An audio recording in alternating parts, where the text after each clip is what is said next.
और वे संसदीय कार्य मंत्री किरेन रिजिजू का बड़ा बयान सामने आया, जहां किरेन रिजिजू ने विपक्ष पर निशाना साधा। कहा कि संसद में बहस करने से विपक्ष भाग रहा है।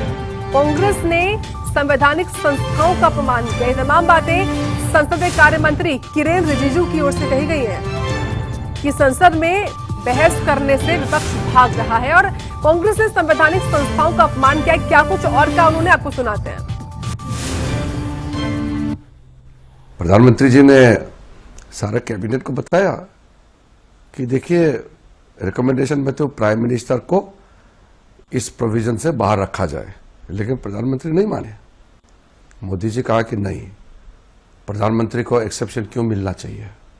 प्रधानमंत्री भी एक नागरिक है, वो कोई अलग से उसको प्रोटेक्शन या उसको स्तर नहीं होना चाहिए। जैसे बाकी है वैसे प्रधानमंत्री। तो इतना अच्छा बिल है। दूसरा, आज तो प्रधानमंत्री, ज्यादातर मुख्यमंत्री तो हमारे लोग हैं, तो अगर हमारे लोग गलती करेंगे तो वो तो पद छोड़ना होगा।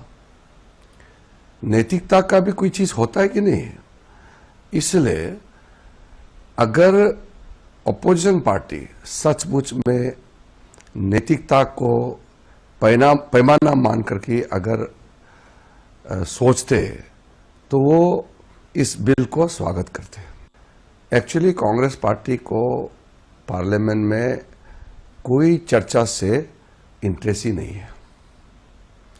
उनको पार्लियामेंट में डिबेट डिस्कशन में भरोसा ही नहीं है। कई एमपी से कांग्रेस पार्टी के और बाकी पार्टी के मेरे पास में आए, बहुत दुखी थे।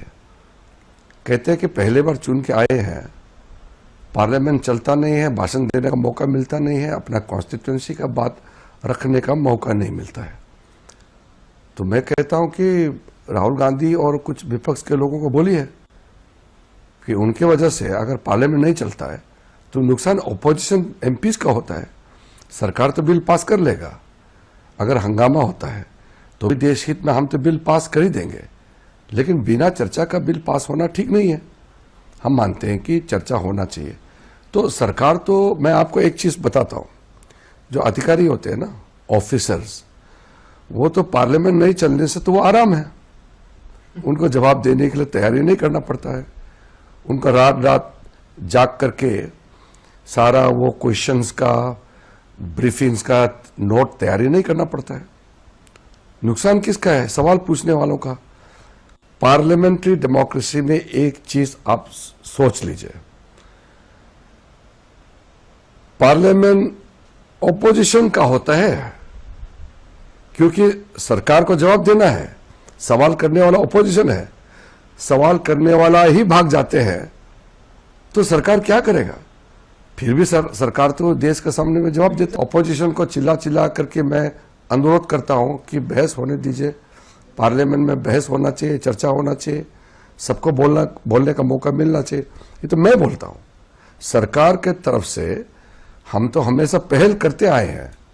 राहुल गांधी से पहले कई कांग्रेस के नेता थे, करप्ट थे होंगे या कमजोर थे होंगे, अच्छे थे होंगे, अलग अलग होते हैं, मगर देश को कमजोर करने के लिए काम नहीं किया।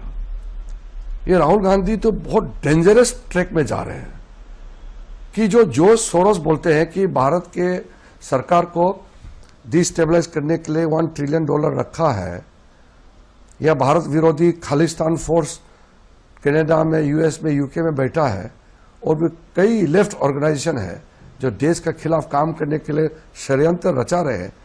उनके साथ तालमेल करके राहुल गांधी और कांग्रेस पार्टी काम कर रहे हैं। ये देश के लिए बहुत ही चिंताजनक ये एक समय है। लेकिन अब आश्वासित रहिए, मोदी जी के लीडरशिप में देश को कोई डिस्टेबलाइज नहीं कर सकता है। हम तो सरकार में है, अंदर में मैं देखता हूं कितना बारीकी से देश को सुरक्षित रखने के लिए मोदी जी और उनके सरकार समर्पित है, आप सोच भी नहीं सकते हैं।